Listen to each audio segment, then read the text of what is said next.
Hey, Kyle, how's it going? Good, man. How are you? Doing good. My name's Ed Easton Jr. from USA Today's NFL Wire, and I'm excited to speak with you. Obviously, Christmas is coming up.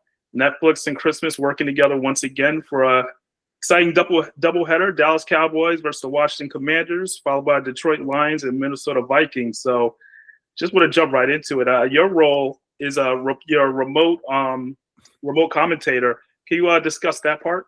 So I will be on the desk with Scott Hansen in Los Angeles, and it'll go out to the rest of the world. And, obviously a lot of people are going to be watching on Netflix. And every single time you see one of those guys run on the field with the orange gloves and say TV timeout, or, the players get a breather, they'll throw it back to the studio. And me and Scott will be covering all the happenings from that drive, looking ahead, all the storylines you could think of. And obviously, as people are watching, they're going to be trying to interact, and we're going to have, more than one opportunity to have some back and forth with some people all over the world. And that's, it's a dream come true for me. Christmas and football, always synonymous, same as Thanksgiving. And, nobody does it like Netflix. Definitely. And obviously, it's such a global audience. You're going to be talking to everybody from everywhere about anything. So I'm definitely looking forward to it in between the breaks. Also, I'm curious about your thoughts, because obviously you have an all-pro career. I know you played on Thanksgiving, so you've played in that holiday atmosphere. Yeah. How is that so much different than playing like a regular game? Well, the unique thing about these primetime games is, when you play, you're used to playing 1 p.m. Eastern. There was a lot, I would say the lion's share of my games were 1 p.m. Eastern, and every once in a while we'd have a big game. We'd play in the 4:25, or God willing, the 7 o'clock window. The prime time. And I remember every coaching staff I ever had, all the teammates I ever had, there was a different energy about playing on whether it was Sunday night, Monday night, Thanksgiving, Christmas. I mean, these are the biggest days of the year, and the eyes of the football world are upon you.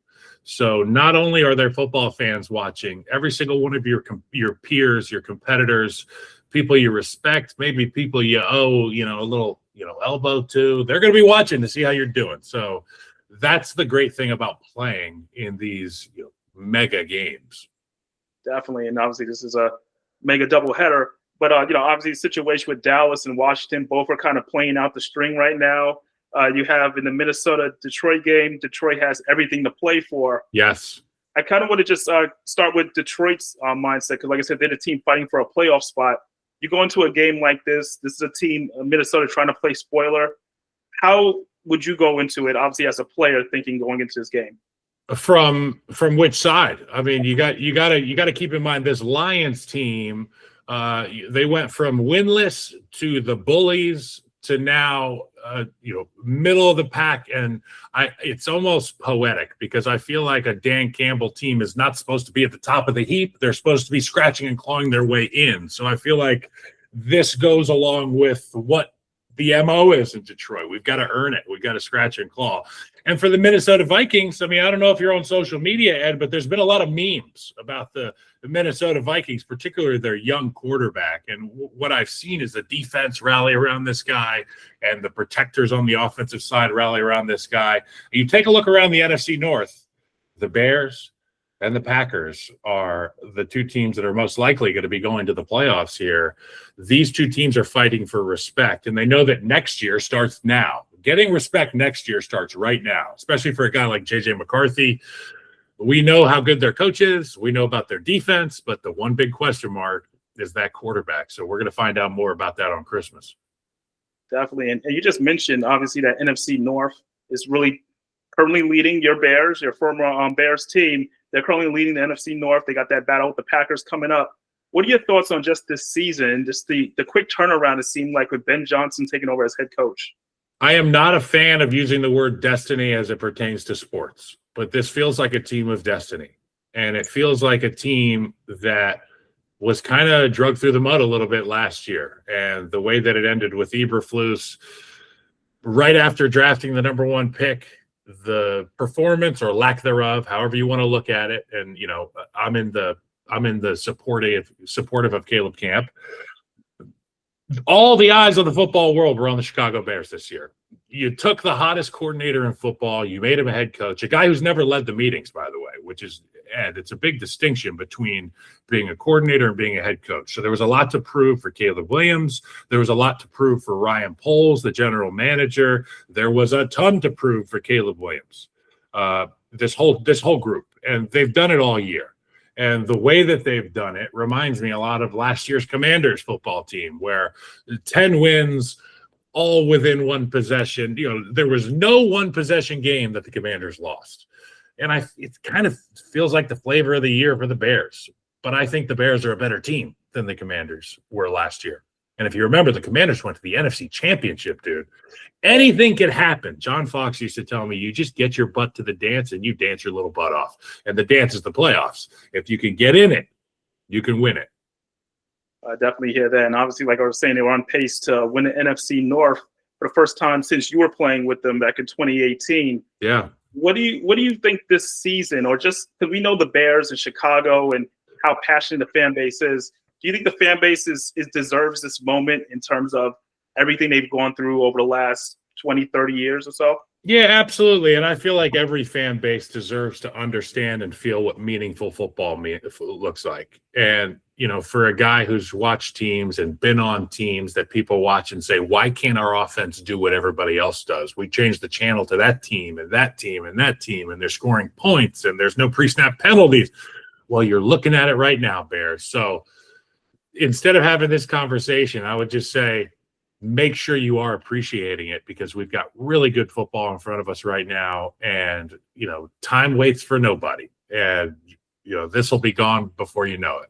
And if you look at the Commanders, we thought that they were on the cusp of another championship run this year. Yeah. And you see how that thing goes. So appreciate it while you have it. That's really the message. Definitely injuries and things can happen. And just even speaking about a big change, you talk about in the offseason with the Bears, making a trade for Joe Thuney with the Kansas City Chiefs. And obviously Joe Thuney is a former teammate of yours in Kansas City. Can you just speak to just how impactful he is as a veteran all-pro at guard? Joe Thuney taking his talents to Chicago was a championship move. That is a move by a guy, Ryan Poles, who was in Kansas City when they brought Joe Thuney to Kansas City. And what happened there? 2 Super Bowls for Kansas City. Joe Thuney was an all-pro. It was boring to watch. And if you're a fan of offensive line, boring is good, okay? There's not a lot of noise over there. And I feel like he takes that quiet style of play, quiet style of leadership, and he infuses a young group of guys in Chicago that don't necessarily have that bell cow. And he has become it. And guys like Darnell Wright, who are just wildly talented, can start to see what a real pro does and copy him. And now you've got 5 guys that are dancing the same dance, and it's scary every week. Definitely. And then obviously Thuney leaving Kansas City, and obviously Kansas City being eliminated from playoff contention for the first time in 10 years. What did you see, just in your opinion, from this Kansas City team?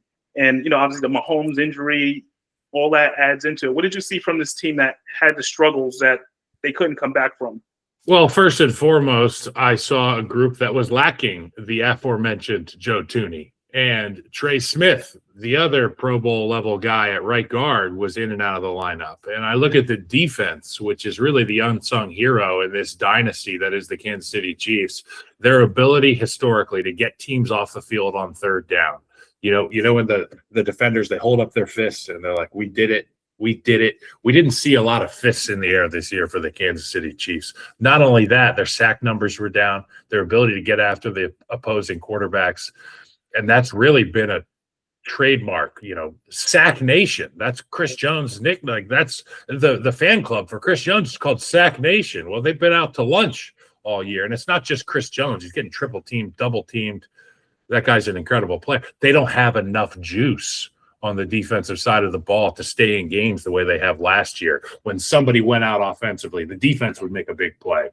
They'd cover each other. That's complementary football. We didn't see it this year from the Chiefs. Definitely. And obviously the $1 million question now, as we're going into the final games of the season, Travis Kelce, will he return? Won't he return? I mean, he's still one of the best tight ends in the league this season with the numbers he's putting up. But, you know, the whole injury with Patrick Mahomes, do you think that'll affect his decision moving forward? Well, there was a book I read when I was younger. It's called Where the Red Fern Grows, and it was about, I don't really know what it was about, but there was two dogs in it, and they were so dang close. They did everything together. They hunted together, they ate together, they slept together, and at one time, one of the dogs got hurt on a barbed wire fence. The dog didn't make it. It's one of the saddest stories I ever read of my life. And then the other dog, he couldn't eat anymore. It was sad. Is that going to be what happens in Kansas City? Or are we going to see Travis Kelce, like he did this past offseason, train his butt off, come in the best shape of his life, be a top 5 producing tight end in football, and wait for his homeboy to show back up at quarterback, and they can go take some names and kick some butts, because people are taking their shots on the Kansas City Chiefs right now, aren't they, Ed? They are. There's plenty of shots being taken. And lastly, I got to obviously ask, we're looking forward to this big global broadcast for both games. Your career now as a broadcaster, I was curious because obviously your dad, how long he won an Emmy as a studio host already. Did you take any advice from him, like when you first decided, okay, I want to get into broadcasting? Yeah, a lot of the advice that I took from him was just from me watching and hanging out in the studio as a little kid. I'd be 4 or 5 years old, sitting on Terry Bradshaw's knee in the studio, just laughing and understanding that for the most part, people that are watching, they want to have a good time. They're watching football, but they want to laugh a little bit. They want to learn a little bit. They want to laugh. Don't make them cry too much. But I'll say people want to hang out with you. Be yourself is the advice my dad always gave me. Just be yourself, because if you're not doing that, it'll probably be pretty weird. Definitely, I agree with that. Kyle, thank you so much, man, for your time, and looking forward to your commentary during the broadcast. Thank you, Ed. Happy holidays, man. Happy holidays.